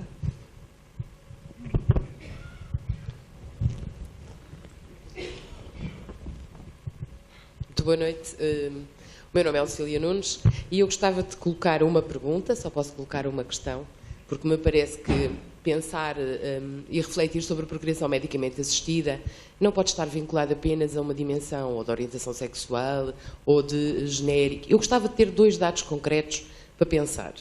E um dos dados concretos para pensar é quanto custa. Porque quando se fala em prioridades em cuidados de saúde e em distribuição, não é possível em nenhuma área ter tudo para todos. E, portanto, para nós tomarmos algumas decisões, também vale a pena perguntar aos peritos em relação ao custo. Quanto nos custam estas realizações e estas técnicas? E depois, a questão associada ao custo, estou a tentar que seja só uma pergunta, que é do estabelecer prioridades para as intervenções em saúde. E se me excedi na pergunta, não faz mal, mas gostaria muito de ouvir a vossa douta opinião sobre esta matéria. De ambos. Muito obrigada. Boa noite, chamo Bruno Pinheiro, sou estudante de Química e Bioquímica. Boa noite, boa noite. É uma dúvida, se me pudessem esclarecer, com tantas confusões sobre o anonimato. Imaginemos uma criança, neste caso, que foi alvo de reprodução medicamente assistida e que aos 18 anos percebe que pode ter uma doença, por exemplo, a de Huntington, que só se mostra daqui a uns anos. E gostará de saber, portanto, se o pai tem ou não. Ele não sabe, pode querer saber se os pais biológicos têm ou não. O anonimato, portanto, se a criança quiser exercer... Pronto, era isso. Era isso, obrigado então, boa noite. Antes disso, há outro pressuposto, desculpe, está sempre a falar em pressuposto, é a criança saber que nasceu através das técnicas, porque muitas vezes ele iria não sabe. Como há confidencialidade relativamente à utilização das técnicas, a pessoa não pode não saber. Sim, mas a criança neste caso agora é um... Pronto, ok, já me tiraram a dúvida, obrigado. Já fizemos 5 perguntas, eu se calhar agora passava a voz aos oradores e depois podemos fazer um comentário final. Então eu vou responder super telegraficamente às perguntas que me lembro, cá que são todas. Custos e prioridades, bom, é evidente que a procriação medicamente assistida tem custos. Mesmo no privado tem custos, porque os chamados indutores da ovulação são caríssimos e são comparticipados, portanto são pagos por todos nós. Mesmo no privado, em cada ciclo, custa 7 a 8 a 9 mil euros, com 30 a 35% de possibilidade de êxito após 4, 5 ciclos, tem custos, porque os medicamentos indutores de ovulação são pagos por todos nós. No público, os custos que nós temos é uma lista de espera imensa e eu temo, sinceramente, que se a lei mudar, eu acho que a lei vai mudar, não vai mudar na totalidade. Porventura, o novo Presidente da República vai vetar muita coisa. Porventura, vai muito tempo para o Tribunal Constitucional, que também vai mudar em março, abril, e vai ter outras maiorias a partir do verão, e etc. Portanto, há muitas incógnitas que vão fazer mudar muita coisa, mas, apesar de tudo, alguma coisa vai mudar da lei. A única coisa que eu gostaria, entre outras, mas pelo menos esta eu digo, é que, por absurdo, como a maioria de esquerda, eu estou à vontade porque votei num dos partidos de esquerda, como a maioria de esquerda a votar uma nova lei, que isto não vá, sobretudo, ou quase totalmente, beneficiar os centros privados. Seria o cúmulo da ironia, mas é quase certo para mim que isso vai acontecer. Agora, outra coisa que eu lhe vou dizer, em relação aos embriões congelados. Aos embriões congelados, é evidente que nós temos dezenas de milhares de embriões congelados, a lei prevê que eles possam ser, que se não houver um projeto parental para acolhimento, etc., com o fim de 3 anos, possam ser dados para investigação para células estaminares embrionárias. Inacreditavelmente, em 10 anos, a investigação em Portugal foi 0. Um só pedido, negado ao Conselho Nacional de Procriação Medicamente Assistida. Portanto, isto tem que acabar. Isto também tem muitos custos, os embriões congelados, além de montes de problemas éticos. O desejável era que não existissem, mas se calhar vai existindo cada vez menos. Perguntava-me o Ruben como é que a gente faz para que as pessoas saibam disto, que existe a procriação medicamente assistida e que haja um debate cívico e... Bom, isso depende de todos nós, como a doutora Paula dizia, e muito bem, todos temos a responsabilidade para diminuir a iliteracia médica nestas áreas da procriação medicamente assistida. Isto é um passo nesse sentido, e de todas as divulgações que haja, e eu espero que não haja uma, digamos, aprovação de supetão e precipitada no Parlamento sem um debate nacional digno desse nome, destas e de muitas outras questões que estamos aqui a discutir. Outra questão que era... Escapou. Qual era a outra? Sobre a vitrificação, acho eu, não é? Sobre a vitrificação hoje em dia é uma técnica perfeitamente comprovada, mas que, uma vez mais, eficaz. Perguntou-me muito bem, se eu chego aos 40 anos e ainda não encontrei o homem que quero, ou se não quer ter o filho do homem, porque mais solteira pode ser sempre. Pronto, a lei é capaz de mudar nesse sentido, não é? E, portanto, se calhar vão deixar... Eu sei que a partir dos 40 anos, 25% das mulheres têm miomas uterinos, os miomas uterinos não impedem a gravidez, mas dificultam muito, às vezes impedem mesmo. Portanto, não é só os ovocítos que são piores, o útero também está muito pior, o que não impede que certas mulheres aos 60 anos já possam ser mães, e a lei portuguesa permite-o. ou não o proíbe, que é uma forma de permitir. Mas eu também não estou aqui a advogar que se deva ter filhos aos 60 anos, por muito bom que esteja outro, com os óvulos congelados 30 anos antes. Agora, o que está aqui em causa, basicamente, era isto, e acho que as questões eram estas. Ai, não, Tem tenho aqui o meu. Não faço a mínima ideia do que eu pensaria se tivesse nascido na Dinamarca, como é óbvio. O que eu sei, ou o que eu penso, é que se calhar não pensamos de formas tão diferentes como isso, ou seja, os valores são transversais, partilhamos com o resto do mundo diversos valores, podemos interpretá-los de outra maneira. Se calhar interpretaria de outra maneira, mas penso que existe uma partilha, digamos assim, de valores e pronto, e quem sabe o que é que eu pensaria se não tivesse nascido noutro sítio, ou noutro século, ou noutra família, ou noutra casa, etc. Mas sei que se calhar se nascesse na Dinamarca teria muito mais divulgação das técnicas de procriação medicamente assistida. No entanto, eu penso que a sociedade portuguesa já entrou. Eu acho que as técnicas de procriação medicamente assistida entraram em Portugal numa rotina, que as pessoas já falam disso abertamente. Já não há tabu, já não se chama procriação artificial, como eu dizia no início. Isso faz uma diferença enorme da forma como nós abordamos a questão. E toda a gente já discute, a imprensa fala muito sobre isso, as telenovelas, por o que eu ouvi dizer, também falam. Portanto, mal ou bem, já entrou no nosso léxico e no nosso dia-a-dia. Eu penso que é uma coisa positiva. Outra coisa diferente é a forma de as discutir. Penso que ainda falta muito em Portugal e em muito lado discutir efetivamente as questões fundamentais. Mas pronto, o que estamos a ver é prova disso. Relativamente aos custos, não é? Eu partilho a opinião do professor Miguel Oliveira da Silva. Acho que tem de... Aliás, o próprio Serviço Nacional de Saúde impõe limites, eu agora não sei de cor, mas relativamente à idade máxima, ao número de doações de esperma e de óvulos. Exatamente, e portanto já existe esse limite. É óbvio que se existir um aumento de recurso às técnicas, provavelmente esse limite será mantido e terá que se refazer no contexto da lei que for aprovada, em que circunstâncias, mas obviamente que não se pode, em todas as circunstâncias, utilizar os recursos que são escassos, não é? Eu já não me lembro o que é que havia perguntas mais... Hã? Mas isso era para o professor Miguel. É para si também, se quiser. Para mim? É para todos, é para quem quiser. Os embriões congelados podíamos estar aqui muitas horas, mas por causa do estatuto do embrião in utero ou in vitro, é um pouco isso. Quer dizer, há uma distinção. Pese embora tenha havido o reconhecimento por parte da nossa lei, e o Conselho Nacional de Ética também refletiu muito e tem refletido muito ao longo dos anos sobre isso, sobre o que é o embrião, não é? Mas há um reconhecimento, acho que todos nós estamos de acordo, que é vida humana. Se é vida humana em potência, se chamamos assim ou não, tem pouca importância agora. O que tem importância é que de facto é reconhecida que é vida humana. É vida humana e, portanto, logo, merecedora de proteção. E por isso é que na nossa lei sobre procriação medicamente assistida há um tratamento, digamos, especial, particular, relativamente aos embriões criopreservados. O destino prioritário fala um escalonamento, não é assim? O destino prioritário é serem novamente implantados nos seus progenitores, esse é o destino ideal.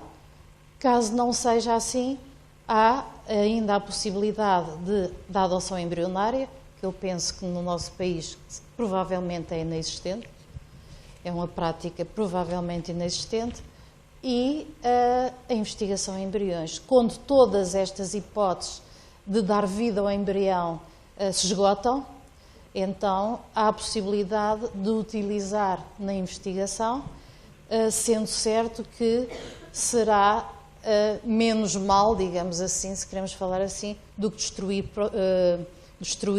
pura e simplesmente o embrião. Portanto, também o nosso legislador veio olhar para o embrião não como uma coisa, mas sim como vida humana merecedora de proteção, e daí que privilegie, obviamente, inseri-lo num projeto parental em detrimento das outras hipóteses, e só quando todas as outras falham é que, antes da destruição, possibilita a sua utilização e investigação.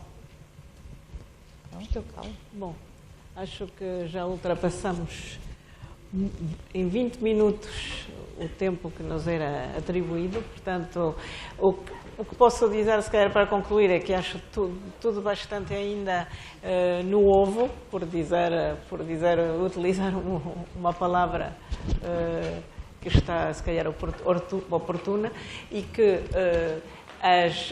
os costumes acho a nossa maneira de ver as coisas muda. E quando se começa a falar em coisas que não tinham sido pensadas ou equacionadas, é sempre complicado, e sempre se parte de pressupostos diferentes, e claramente aqui há uma oposição entre pressupostos diferentes que tem que, de alguma maneira, encontrar uma solução. E há princípios de base, como estava a evocar, que é o princípio da igualdade das pessoas perante a lei, que são coisas que têm que ser efetivamente equacionadas muito seriamente. Independentemente do facto que seja possível fazê-lo em todos os casos, quer dizer, ter filhos em todas as... Há pessoas que não têm filhos, não podem ter filhos, não têm filhos. Isso também existe, quer dizer... Mas o que eu quero dizer é que a lei não pode discriminar entre as pessoas no seu acesso a essas possibilidades, mesmo que depois elas possam não concretizar-se. Acho que aqui vai haver uma evolução, mesmo do legislador, mas pode demorar 20 anos. Como demorou o facto de um bebê proveta se tornar uma coisa tão banal que já não se fala disso de procriação artificial, como disseram várias vezes. O que eu achei um bocado chocante, porque eu acho há anos que não ouço falar de procriação artificial, mas enfim, quer dizer, há sempre um atraso da realidade e do que as pessoas querem em relação ao que as leis permitem ou não permitem. Há outros países, eu acho que os países têm cada um a sua solução, não sei qual é a solução ideal, mas é verdade que a legislação em Portugal até agora é bastante restritiva, pode-se dizer, em relação à Inglaterra, em relação a muitos outros países da Europa. Em Portugal, esse muito, não sei se demasiado, mas esse muito prudente, claramente. Isto não se vai resolver hoje, portanto, vamos dar por encerrado o debate.